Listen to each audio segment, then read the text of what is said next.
Media మిత్రులందరికీ నమస్కారం. ఈ రీచ్ సంస్థ గత 35 సంవత్సరాలుగా ఈ బిల్డింగ్లో పిల్లలకి సర్వీస్ ప్రొవైడ్ చేసిన సంస్థ. బాధాకరమైన విషయం ఏంటంటే నిన్న రాత్రి అర్ధరాత్రి దాటిన తర్వాత 12:30 టైంలో నిన్న చాలా మంచి రోజు అని అనుకోవాలి ఒక రకంగా. ఎందుకంటే దీని బ్యాక్ సైడ్ క్రైస్తవ సోదరిమణులు వాళ్ళు కూటమి జరుపుకుంటా ఆ టైంలో ఏంటి పొగ వస్తుందని చూసిన పరిస్థితి. వెంటనే అలర్ట్ చేసి వీళ్ళందరూ చూస్తే ఆ రూమ్లో దాదాపు 32 మంది కిడ్స్ ఆ రూమ్లో ఉన్న పరిస్థితి. 150 మంది స్ట్రెంగ్త్ ఉన్న దీంట్లో యువతల రూముల్లో మిగతా విద్యార్థులు ఉన్న పరిస్థితి. దేవుడు కరుణించేదని నేను బలంగా నమ్ముతున్నాను. వాళ్ళు నిన్న పొద్దున్న లేస్తున్న వేళ చాలా మంచిది. వాళ్ళు కనుక జరగకపోతే ఎలా ఉండేది ఊహిస్తున్నది కూడా భయంగా ఉన్న పరిస్థితి. ఒక్క అఖిల్ అనే కుర్రాడికి కొంచెం 1%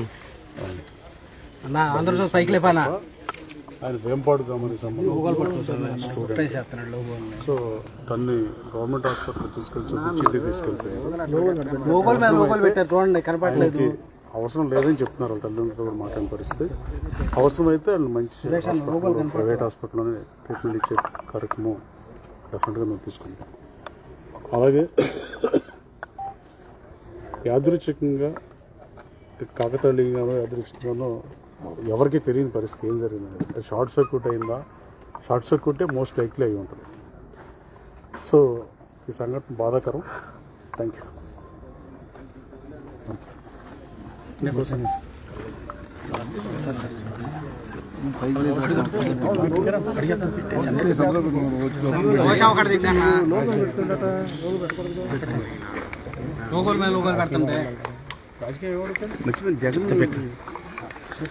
జగన్మోహన్ రెడ్డి కేసులు ఇవన్నీ మట్టలో తీసుకొడతానని చెప్పి జగన్మోహన్ రెడ్డి పెడదాం నేను పెడతాను.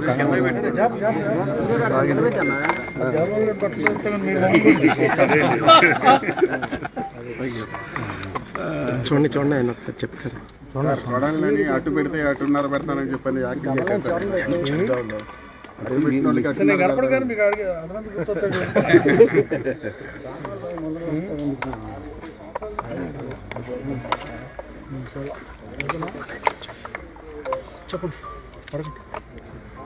అదండి. వాళ్ళు గెలిచిన తర్వాత మళ్ళీ ఎట్టకు మేమే వస్తాము, వచ్చిన తర్వాత గుడ్డలోడు తీసుకొడతాం వాళ్ళని. సప్త సముద్రాల అవతల ఉన్నా కూడా లాక్కొస్తామని చెప్పేసి వాళ్ళు జగన్ గారు కూడా వ్యాక్ చేశారు. సప్త సముద్రాలు ఉన్నా కూడా తీసుకొచ్చే చట్టాలు ఉన్నాయి ఏ దేశంలో? ఉన్నాయంట, చట్టాలు ఉన్నాయని చెప్తున్నాను. ఎవరు చెప్తున్నారు? జగన్ గారు పొద్దున మాట్లాడాడు. ముందుగా జగన్మోహన్ రెడ్డి గారు, నేను ఆ పార్టీలో కూడా కొంతకాలం ఆయనతో పనిచేశాను, దాదాపు 20 నెలల పాటు. ఆయన ఇదే మండలంలో పాదయాత్ర చేస్తే జిల్లా పాదయాత్ర మొత్తం నేను దగ్గర నడిపించాను. ఆ రోజు గొల్లనపల్లి గ్రామంలో బ్రహ్మలింగి చెరువులో 1400 ఎకరాలు 1500 ఎకరాల్లో ఉన్న చెరువుని రిజర్వాయర్గా చేస్తామని ఆనాటి తెలుగుదేశం ప్రభుత్వం చెప్తే సిల్ట్ తీయటమంటే కొంచెం తెస్తారు కానీ ఇలా తాడి చెట్టు లోతులు తవ్వుతారా అని అడిగిన జగన్మోహన్ రెడ్డి. అలాగే ఆ రోజు ముఖ్యమంత్రిగా ఉన్న చంద్రబాబు నాయుడు గారిని కోతవేడు దూరంలో ఉంది, మీ 30 కిలోమీటర్ల దూరంలో ఇంత జరుగుతుంటే మీరు పట్టించుకోరని అడిగిన పరిస్థితి. అలాగే కాంట్రాక్టర్ డబ్బులు తీసుకుంటూ ఏంటని ప్రశ్నించిన పరిస్థితి. గన్నవరం బహిరంగ సభలో ఏప్రిల్ 23, 2018 మూడు బొమ్మల సెంటర్లో బస్సు మీద నుంచి మాట్లాడతా మట్టి కాసుడని, రౌడీయిజం అని, బకాసుడని ఇవన్నీ మాట్లాడిన మాట వాస్తవం కాదా? మీ మీడియా సోదరులకి తెలియందా ఇది? అలాంటి వ్యక్తి వాడు ఒకే రోజు మహాత్ముడు అయిపోయాడు.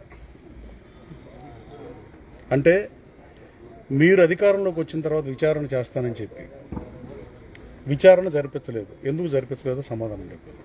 అలాగే ఫేక్ ఇళ్ల పట్టాలు పంపిణీ చేసింది 2019లో వాస్తవం కాదా? ఆనాడు నాకన్నా ముందు పోటీ చేసిన డాక్టర్ దుట్టా రామచంద్ర గారు బాపులపాడు పోలీస్ స్టేషన్లో పోలీస్ కేసు పెట్టిన మాట వాస్తవం కాదా? ఆ రోజు డ్యూటీలో ఉన్న ఎంఆర్ఓ, ఎన్నికల విధుల్లోకి వచ్చిన ఎంఆర్ఓ గారు ఆవిడ కేసు నమోదు చేస్తున్న ఇది నిజం కాదు. ఆ ఫేక్ పట్టాల మీద వైసీపీ ప్రభుత్వం వచ్చిన తర్వాత నరసింహారావు అనే ఎంఆర్ఓగా పోలీస్ స్టేషన్లో కేసు పెడితే ఆ తర్వాత 2 రోజుల్లోనే ఏం జరిగిందో మీకు తెలుసు. అక్టోబర్ 2019 పార్టీ మారిన తర్వాత ఫేక్ పట్టాల కేసులో ఛార్జ్షీట్లో తీసేసిన పరిస్థితి. మళ్ళీ దానికోసం మేము ఫైట్ చేస్తా ఛార్జ్షీట్లో మళ్ళీ సుప్రీంకోర్టు కొత్త గైడ్లైన్స్ ప్రకారం ఛార్జ్షీట్ వేసినా మళ్ళీ రీఓపెన్ చేయాల్సిన దాని మీద ఇంకా పోరాటం చేస్తున్న పరిస్థితి. ఫేక్ పట్టాలు ఎంఆర్ఓ సంతకాలు ఫోర్జరీ చేసిన మాట వాస్తవం కాదు. తర్వాత ఆ రోజున రామచంద్ర గారిని కానీ జగన్మోహన్ రెడ్డి గారి కోసం పనిచేసిన డాక్టర్ గారిని కానీ తోలనాడినప్పుడు ఎప్పుడూ మాట్లాడిన జగన్మోహన్ రెడ్డి గారు ఆయన కోసం పోటీ చేసి సర్వశక్తులు ఒడ్డి వ్యయ ప్రయాసాలకు వచ్చి నా మనుషుల్ని తిట్టినప్పుడు మాత్రం కామ్గా ఉంది. ఇవాళ ఇట్లా మాట్లాడటం బాధాకరం కాదని నేను అడుగుతున్నాను. అలాగే ఈ మట్టి దోపిడీ కానీ ఈ రౌడీయిజం కానీ లేకపోతే ఫేక్ పట్టాల కేసు కానీ ఇట్లా ఎన్ని చూసినా పోనీ మీ ప్రభుత్వ హయాంలో నేను పార్టీ మారిన రోజున చాలామంది వైసీపీ శ్రేణులు పార్టీ మారిన నేను కార్యకర్తల మీటింగ్ పెడితే దాదాపు 17,000 మంది వచ్చారు. 4,500 మంది కేసులు పెట్టిన పరిస్థితి. కార్యకర్తలు గాలి కొదలు చేసి పనిచేయని నేను గన్నవరం కాదు జగన్మోహన్ గారు చెప్పాను. అది జిల్లా మంత్రులు చూస్తారని ఆయన చెప్పాడో చెప్పలేదు. అలాగే గత ఎన్నికలకు ముందు నాతో పాటు పార్టీ మారి మీరు తీసుకున్నప్పుడు చంద్రబాబు నాయుడు గారు ప్రతిపక్ష హోదా తీసేద్దామని నేను కారణంతో తీసుకున్నానని నాకు మీరు చెప్పిన మాట వాస్తవం కాదు. అలా చెప్పి మీరు రాజీనామా చేయించకుండా అలాగే కంటిన్యూ చేసి మేము పార్టీ మారినప్పుడు నాతో పాటు మారిన కాసన రంగబాబు గారు బ్యాంక్ ప్రెసిడెంట్గా గన్నవరం పిఎస్సిఎస్ అధ్యక్షుడిగా ఉండి పార్టీ పదవికి రాజీనామా చేసి పార్టీ మారిన మాట వాస్తవం కాదు. ఆయన మీద దాడి జరిగినప్పుడు ముఖ్యమంత్రిగా చట్టం దానిపైన చేసిందా మీరు చేపించారని అడుగుతున్నాను. ముఖ్యమంత్రి హాస్పిటల్లో 2 కాళ్ళు ఎరిగి హాస్పిటల్లో ఉంటే మీకు ఇంటెలిజెన్స్ బ్రీఫ్ ఇవ్వలేదా అని అడుగుతున్నాం ముఖ్యమంత్రి గారు నెక్స్ట్ డే మార్నింగ్. అలాగే తిప్పనగుండం చెందిన మాదాల శ్రీనివాస్ గారిది గోడౌన్ పడగొట్టినప్పుడు ప్రభుత్వం ఏం చేసిందో అలా ఇట్లా చెప్పుకుంటూ పోతే ఎన్నో చాలా ఉంది. ఇష్టం ఉంటుంది అంతా మాట్లాడి మీ మీడియాలు ఇదంతా చూపించలేరు. కానీ ఇట్లాంటి పరిస్థితుల్లో జగన్మోహన్ రెడ్డి గారు భాష మీద దాడి చేసిన ఏకైక ప్రభుత్వం వైఎస్ఆర్ ప్రభుత్వం. అంతకుముందు 1955 నుంచి భాషా ప్రయుక్త రాష్ట్రంగా ఏర్పడటానికి భాషా ప్రయుక్త రాష్ట్రాలు ఏర్పడటం కారణమే పొట్టి శ్రీరాముల త్యాగ ఫలితంగా ఆంధ్రప్రదేశ్ రాష్ట్రం ఏర్పడిన తర్వాతే భాషా ప్రయుక్త రాష్ట్రాలు ఏర్పడింది. ఆ భాష మీద దాడి చేస్తుంది నిజం కాదా? పనికిమాలిన వాళ్ళకి మంత్రులు ఇచ్చి ఆ బూతులు తిట్టే వాళ్ళందరికీ మంత్రులు ఇచ్చి ఆ కొడాలు నాని ఇంకెవరైనా కానీ అలాంటి ఎమ్మెల్యేని ప్రోత్సహించిన మాట వాస్తవం కాదా? అందుకే ప్రజలు మీకు 11 సీట్లు పరిమితం చేశారు. ఇవాళకైనా వైఎస్ఆర్ కాంగ్రెస్ పార్టీ పునరాలోచన చేసుకోవాల్సిన అవసరం ఎంతైనా ఉంది. తెలుగు రాష్ట్రంలో పార్టీ నడుపుతా తెలుగు భాష మీద దాడి చేసే వాళ్ళని ఇంకా ప్రోత్సహించడం నేను అమానుషంగానే భావిస్తున్నాను.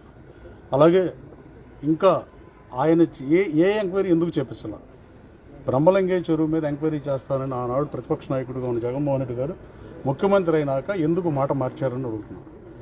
నేను జగన్మోహన్ రెడ్డి గారిని ఆయన పార్టీలో పనిచేసినప్పుడు కానీ తర్వాత కానీ ఇంకా ఇంకో విషయం చెప్పదలుచుకున్నా. సాక్షాత్తు జగన్మోహన్ రెడ్డి గారిని దూషించలేదా అని అడుగుతున్నాను. ఆ రోజు శాసనసభ్యుడిగా ఉన్నప్పుడు మిమ్మల్ని తిట్టిందే మీరు మర్చిపోయి మీ సతీమణి గురించి కూడా వ్యాఖ్యానించి తీహార్ జైలు ఆ జైలుకి వెళ్ళకుండా చూసుకోవాలని ఇట్లాంటి మాటలు మాట్లాడి అవన్నీ మర్చిపోయారా జగన్మోహన్ రెడ్డి గారిని అడుగుతున్నాను. భూమి గుండ్రంగా ఉంటుంది. మనం అధికారంలోకి వచ్చిన తర్వాత పోలీసు వాళ్ళని బట్టలు తీస్తానంటాం సభ్య సమాజం హర్షిస్తుందని నేను భావించట్లా. రాబోయే కాలంలో వైఎస్ఆర్ కాంగ్రెస్ పార్టీని ప్రజలు 11 స్థానాలకు పరిమితం చేస్తే నాకు ప్రతిపక్ష హోదా కావాలని అడగడం ఎంతవరకు ధర్మం? ప్రజలు ఇచ్చిన హోదాని వదిలేసి నాకు ఆ హోదా అక్కర్లేదని రేపు ఎన్నికల మేనిఫెస్టోలో డెఫినెట్గా మాజీ ముఖ్యమంత్రి గారిని అడుగుతున్నాను. ఏ పార్టీ అయినా మేనిఫెస్టో లేకుండా ఎన్నికలకు వెళ్ళే పరిస్థితి లేదు. అది ఏ పార్టీ అయినా. మీరు ఈసారి ఎన్నికల్లో 175 సీట్లు ఉంటే 175లో 10% 18 సీట్లు కానీ అధికారానికి 89 సీట్లు కానీ లేదు పునర్విభజన జరిగిన నియోజకవర్గాలు 225 సీట్లు పెరిగితే 23 సీట్లు కానీ ఇస్తేనే ప్రధాన ప్రతిపక్ష హోదా కానీ ముఖ్యమంత్రి పదవి కానీ వస్తేనే నేను రాజకీయాల్లో కొనసాగుతా అసెంబ్లీకి వస్తానని మీరు తక్షణం మేనిఫెస్టో పెట్టాల్సిన అవసరం ఉంది. మీరు ప్రజలు ఇచ్చిన తీర్పును అవమానిస్తున్నారు, శాసనసభను అవమానిస్తున్నారు, పార్లమెంట్లో ఒక రీతిగా వ్యవహరిస్తూ రాష్ట్ర అసెంబ్లీని అవమానిస్తూ చాలా బాధాకరమైన విషయం. సభానాయకుడిగా 5 సంవత్సరాల పాటు శాసనసభను నడిపి ఇవాళ రూల్స్ తెలియనట్టుగా మాట్లాడటం బాధాకరం. సభానాయకుడిగా ఉన్న జగన్మోహన్ రెడ్డి గారు ఆయన అమ్మట గెలిచిన 10 మంది ఎమ్మెల్యేల్లో కొత్తగా ఎన్నికైన శాసనసభ్యులు మొదలుపడుతున్నారు. ముందు వాళ్ళ వ్యవహారం చూడమని జగన్మోహన్ రెడ్డి గారికి హితవు పలుకుతున్నాను. నేను అన్పార్లమెంటరీ మాట్లాడడం జగన్మోహన్ రెడ్డి గారికి కూడా తెలుసు. కానీ ఆయన దూషించినా ఆయన సర్దుకున్న పరిస్థితి. కానీ ఇదేదో డాక్టర్ రామచంద్ర గారి మీద మాట్లాడినప్పుడు ఇలాంటప్పుడు స్పందించుంటే కనీసం వైసీపీ శ్రేణులు కూడా హరీష్ చేయని మేము బలంగా నమ్ముతున్నాం. ఇవాళ వీళ్ళు మీ ప్రభుత్వం అధికారంలో ఉన్నప్పుడు మురిగిన వాళ్ళందరూ ఇవాళ ఎక్కడ దాక్కున్నారని అడుగుతున్నారు. అలా పోలీస్ అధికారుల్ని బెదిరించేటట్టుగా మాట్లాడుతూ మీ స్థాయికి తగదు. అలాగే వైఎస్ఆర్ కాంగ్రెస్ పార్టీ ఈ రాష్ట్ర ప్రయోజనాల కోసం పనిచేసే లెక్కైతే తక్షణం భాష మీద దాడి ఆపాల్సిందే. అలాగే ఈ పనికిమాలిన పనులు చేసేవాళ్ళు, పనికిమాలిన మాటలు మాట్లాడే వాళ్ళ భాష మీద మీరు కట్టడి చేయాల్సిన అవసరం లేదు. అలాగే ఈ గన్నవరంలో ఏ కొండల మాయమైన పరిస్థితి, గుట్ల మాయమైన పరిస్థితి. గత 10 సంవత్సరాల పాలనలో 5 సంవత్సరాలు ఆ మాధురి అనేవాడు దాని మీద ఎంక్వైరీ చేయాల్సిన అవసరం ఉంది. ఒక 5 సంవత్సరాలు నరసింహారావు అనే ఆయన ఎక్కడా లేనట్టుగా రాష్ట్రంలో బాపులపాడు చాలా పెద్ద మండలం, గన్నవరం మండలం కూడా పెద్ద మండలం, 2 మండలాలకి ఒకే ఎంఆర్ఓని ఎందుకు కొనసాగించాల్సి వచ్చిందో ఆనాటి ప్రభుత్వ పెద్దలు ఆన్సర్ చెప్పాల్సిన అవసరం ఉంది. అంటే ఎంఆర్ఓలు సరిపడా మీ దగ్గర స్ట్రెంగ్త్ లేరా? దోపిడీ చేయటానికి ఇతను సహకరిస్తానని ఒక మండలానికి ఎంఆర్ఓగా ఉంచి 2వ మండలానికి ఇన్ఛార్జిగా ఉంచారా? అంటే ఎంతసేపు మలవల్లి ఐటీ పారిశ్రామిక కారిడార్ ఉంటే కనీసం దానికి ఆర్చి కట్టలేకపోవడం బాధాకరమైన విషయం కాదా? అభివృద్ధిలో గన్నవరంని అటకెక్కించి గన్నవరం పేరుని మొన్న కూడా మీ వీడియోస్ వాళ్ళు చెప్పారు. గన్నవరం అంటే దయచేసి ఆ రైల్వే స్టేషన్ ఉన్న బోర్డుని, ఆ ఎల్లో కలర్ బోర్డు మీద గన్నవరం రాసిన పేరుని ఇక్కడ నుంచి చూపించొద్దని కోరుతూ, ఈ నియోజకవర్గంలో ఎయిర్పోర్ట్ ఉంది, ఈ నియోజకవర్గంలో హెచ్సిఎల్ కంపెనీ ఉంది, ఈ నియోజకవర్గంలో రేపు రాబోయే కాలంలో అతి త్వరలో గన్నవరం సెంటర్లో Mahatma Gandhi father of nation అయింది కామశేఖరం కానీ, ఎన్టీ రామారావు కామశేఖరం కానీ పెట్టి తీరతా. ఎట్టి పరిస్థితుల్లో సెంటర్ను చూపించాల్సిందిగా మీ మీడియా సోదరులు కోరుతున్నాం. మీరు గన్నవరం ఓటర్లే, ఎంత మీడియా సోదరులైనా మీరు గన్నవరం ప్రజల్లో భాగం. గన్నవరం మీద మమకారం మాకెంత ఉంటుందో మీకు కూడా అంతే ఉంటుంది. దయచేసి మీ మీడియా సోదరులు, మీడియా సంస్థల అధినేతలు కూడా చెప్పి గన్నవరం ఆ బోర్డును చూపించకుండా ఏదో హెచ్సిఎల్ను చూపించండి, లేదా ఎయిర్పోర్ట్ను చూపించండి, లేదా గన్నవరం సెంటర్ను చూపించాల్సిందిగా మిమ్మల్ని వేడుకుంటున్నాం. అలాగే రాబోయే శాసనమండలి ఎన్నికల్లో ఆలపాటి రాజేంద్ర ప్రసాద్ గారిని గెలిపించాల్సిందిగా గన్నవరం నియోజకవర్గంలోని పట్టభద్రులందరినీ మీ మీడియా ముఖ్యంగా కోరుతున్నాం. రాబోయే కాలంలో ఆయన ప్రశ్నించే గొంతుకవుతాడు. టీచర్ల సమస్యలు కానీ, పట్టభద్రుల సమస్యలు కానీ, నిరుద్యోగ సమస్య కానీ శాసనమండలిలో గౌరవంగా మాట్లాడతారు తప్ప ఇప్పుడున్న ఈ అన్పార్లమెంటరీ భాష మాట్లాడే మనిషి కాదు. పెద్ద మనిషిని శాసనమండలికి ఎన్నుకోవాల్సిన అవసరం ఉందని తెలియజేస్తూ, చేసిన పాపాలకు ఎవరైనా శిక్ష అనుభవిస్తారు తప్ప అక్రమ కేసులు పెట్టే పరిస్థితి ఉండదు. నేను వైసీపీ కార్యకర్త మీద కూడా అక్రమ కేసు పెట్టనని ఎన్నికల ప్రచార సభల్లో ప్రతి ఊరు కూడా చెప్పాను. ఇంకో విషయం, ఇవాళ ఎస్సీ సోదరుడు దళిత సోదరుడి మీద కిడ్నాప్ చేసి ఈ ఇన్సిడెంట్ అంతా జరిగితే మీరు గమనించవచ్చు. నేను మొన్న కూడా ఫామ్ 38 చూసిన ఎస్సీ గన్నవరం టౌన్లో ఉన్న ఎస్సీ కాలనీలో నాకు మైనస్ వచ్చింది తప్ప మెజారిటీ గ్రామాల్లో ఎస్సీ సోదరిమణులు కూడా నాకు ఓటేసిన పరిస్థితి మన 2024లో. మీరు జగన్మోహన్ రెడ్డి గారు ఎలాంటి వైఖరిని తీసుకుంటారనేది రాష్ట్ర ప్రజలు కూడా ఆసక్తిగా చూస్తున్నారు. 11 మందికి పరిమితం అయిపోయి ఈ భాషను అవమానించడం వల్ల, బూతులు తెట్టడం వల్ల, పనికిమాలిన మంత్రి పదవులు ఇవ్వడం వల్ల ఈ పరిస్థితి వస్తుంది అని వైసీపీ శ్రేణులే మాడుకుంటున్నాయి. మేము మాడతాం కాదు. ఇవాళకు కూడా వైసీపీలో ఉండే కార్యకర్తలు కానీ నాయకుల భావన కూడా 100% అదేనండి బయట మాడుకునే పరిస్థితి. అలాంటి దాని నుంచి గుణపాఠం నేర్చుకోవాల్సిందిగా మాజీ ముఖ్యమంత్రి గారికి ఆయన సలహా స్వీకరిస్తే ఆయన సలహా ఇస్తారు. Thanks sir. ఆయనే మాట్లాడారు కదండి, ఆయనకి సలహా ఇచ్చేది ఈ రోజు ఆయనే అన్నారుగా, ఏమని బట్టలోడు తీసి లోపల కూర్చోబెడతానని చెప్పి, బట్టలోడు తీసి లోపల కూర్చోబెడతానని అధికారులను బెదిరించాడు. పోలీసు అధికారులు అలా మాట్లాడటం ఎవరు మాట్లాడినా తప్పే. ఇప్పుడు నేను తప్పు మాట్లాడితే ఉప్పు అవ్వదు కదా. ఆయనైనా, మాజీ ముఖ్యమంత్రి అయినా, నేనైనా, మేము ఇంకో అయినా, మాజీ శాసనసభ్యుడైనా, ఓటర్ అయినా, ప్రధానమంత్రి గారైనా, ముఖ్యమంత్రి గారైనా చట్టాలు ఒక రకంగానే ఉంటాయి. చట్టం ఒకటే ఉంటుంది అందరికీ, కొడుకు ఒకటే ఉండదు. ఆయన అట్లా మాట్లాడి ఉండాల్సింది కాదు. ఎట్టి పరిస్థితుల్లో అది ఆక్షేపణీయం. 200% మాజీ ముఖ్యమంత్రిగా ఈ రాష్ట్రానికి ఒక 5 సంవత్సరాలు ముఖ్యమంత్రిగా పనిచేసిన వ్యక్తి ఆయన అట్లా మాట్లాడడం బాధాకరం. దానికి అంతకన్నా ఏం స్పందితో ప్రభుత్వం యాక్షన్ తీసుకుంటుందో చూద్దాం. Thank you.